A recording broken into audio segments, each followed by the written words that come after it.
Hello, everybody. It is Lelaine coming from Toulouse. We have been here today. It's been exactly 4 weeks since we've arrived in Toulouse. Um, I will be honest and say it has not been easy. Um, Moving to a new country and not speaking the language is extremely difficult. Um, I'm getting by, but I don't feel successful. Today I had to go to the prefecture, which is where you go and I get my residency card. And the gentleman there he said he didn't speak that much English. He spoke better English than I do French. But he just needed my fingerprints. He needed my passport. He needed to see Andrew's passport, and that was it. And so now I wait, and then if they need any more paperwork, then they will send me an email. Otherwise, I just wait for my residency card, and then I can travel out of country, and we can go other places here in Europe. Right now, I'm going to stay put, just because it could be. I mean, it probably wouldn't be a problem, but it could be a problem if I left the country before I have my residency, since I am not here on a visa. I am just traveling with my husband with his EU passport. So that went pretty well. We have, they say there's a lot of bureaucracy and here, and I haven't seen it yet. I'm not saying it's not going to happen, but so far things have been really good. I made a doctor's appointment within a week of moving here. I got it scheduled, and I got to see her just last week, and so they got me in pretty quick, 3 weeks, and I picked my general practitioner, which is good. We've been walking a lot. We went to Carcassonne. I'll put some pictures at the end of this video. It's a medieval town, a huge fortress, and there's people that live in that city. Um, Today was a really wonderful experience. We went to a new market in Saint Cyprien, and it's a covered market. And there was a gentleman there that had a lot of fish and some oysters. And I was just like, I just told Andrew the other day how much I was craving seafood and oysters.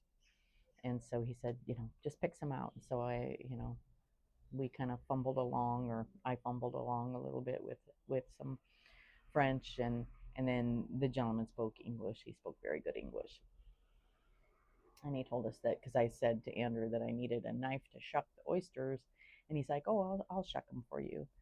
And so we ended up getting 6 oysters. They're from the Bretagne region up in northwest France, where the water is cooler up there. He said they're very flavorful. We got 6 of them for €12, a little under, €2 piece, which is just a little bit over, like maybe $2.10 each in US dollars. Um, and he asked us where we were from, and we told him. He was just super nice guy. And Andrew went and paid, and he told us €12 for the 6 oysters. And and then Andrew was looking at the big shrimp that he had, and he's like, and he just picked up 4 of them, these huge shrimp, and put them in a bag and gave them to us. And that was after we had seen our gentleman, and we bought our fruits and vegetables for dinner tonight. Um, the watermelon, oh my goodness, the watermelon was so good. He grabbed a couple handfuls of cherries and just tossed them in our bag for us. It's just, the people here are so absolutely friendly. Heard so much from people telling me how rude the French were and how and it's different. I mean, we've had a couple of people from France here tell us that it's because it's the south of France. People are very, very friendly, and I get that. I mean, we in the United States, people from the south are very friendly, So maybe it's the warm weather, and just who knows, who knows, but very, very friendly. I'm sure Paris, when we go visit, that will probably be a lot different, but then it's also very touristy destination. Here we have a lot of students, not a lot of tourism. Um, this weekend is a huge music festival on the other side of the river. We may take a little wander out and see what we can see. I'll post some video. I was hoping I'd get more video of me walking down the street, and maybe eventually I will. I'm just not super comfortable filming here in France yet. For one thing, I need a handheld thing to hold my phone. Another thing is you don't videotape the French.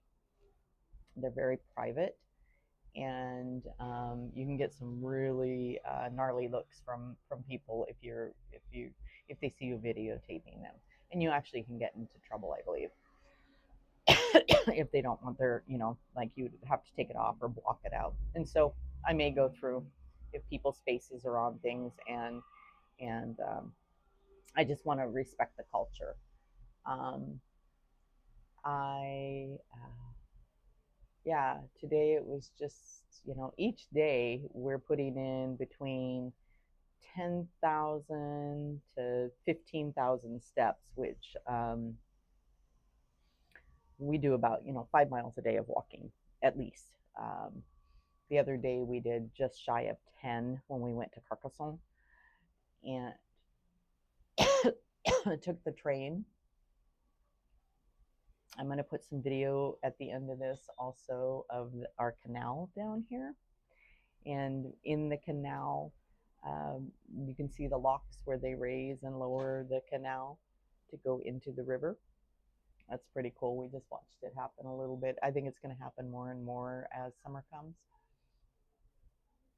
We joined a gym. I'm excited to join the gym because the amount of pastries and the amount of bread that I'm eating here is just unheard of. I gained a little bit of weight um, when we first got here, but I haven't put any more on. And so that's good. I think my body is getting used to eating the food here, but also all the exercise that we get from walking. Um, it's it, different to be apartment living. I haven't lived in an apartment since I was in my early 20s, and we hear people upstairs. I don't know if they're moving their entire house all day long, every day, but it sounds like furniture is moving constantly. Um, our apartment is right next to the stairs. We're on the fourth floor, so a lot of time people will go up or down them.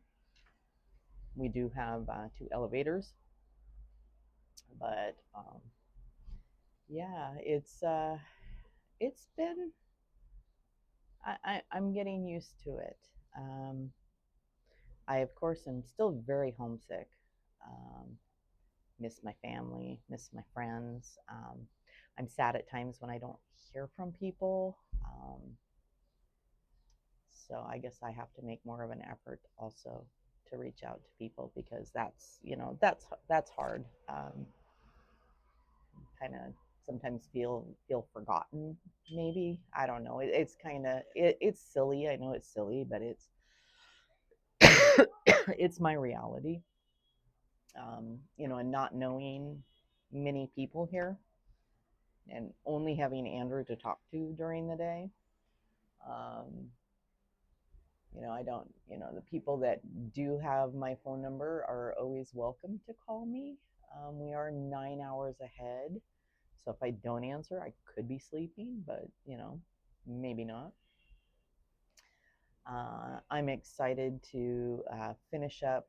I'm finishing up my second test for my TEFL, which is Teaching English as a Foreign Language. Once I finish that, I can go get the job because I guess I'm not ready to retire yet. I find myself kind of bored and not, just kind of. And then I start thinking about how much what I could be doing if I was back in Washington and I would be working or whatever. And then, of course, the sadness creeps in. But for the most part, I'm getting better. I'm getting a lot better. Um, I think that the struggle with the language is really hard. And I'm probably going to have to pay some money and go to an actual school to learn it because me and online learning, it's a huge challenge, and I think it's really hard when you are just trying to do it online. And yeah, so I really miss everybody back home. Um, I'm really excited for those of you that will be able to come visit someday, and I can show you around. I'm excited to go travel and see more of uh, France. I was really excited when we went to Carcassonne because that was just getting out of the city. But what was really cool was when we came back and I got off the train and I started walking down the street, I felt like I was at home, which is funny because the city is so bustling, constant movement, that it just felt, where Carcassonne on a Sunday was very sleepy. And I'm like, oh, I'm glad we didn't choose this because I might have been a little bored, but there's always things to do here. I'm going to go venture on my own in probably next week and just go find some shops that I want to check out that maybe are not of any interest to Andrew. So I am going to attach some video and some stills to this so that you can see just the city that I've fallen in love with and just see some of the things that I've seen. Um, and for the students that I worked with, I miss you all so much. And congratulations to those of you who are graduating, and you know who you are. And I hope that I get lots of pictures in caps and gowns because I'm super excited. And I love you all. And yeah, I'll do some more of these. I'll get better at these. But there's just some other focuses that I need to finish my TEFL so I can start work. So I am going to stop this for now, and I'm going to get it all set up so I can send it in and post it so you guys can see it. And I got to go make dinner because I've got some oysters and some big I think it's chevet shrimp to cook. And I think I have some pork chops that I'm just going to do a big meat meal because most of my meals lately are pastry and bread. Not necessarily a good thing. And of course, fruits and vegetables. But I need some more meat in my life. Anyway, I love you all.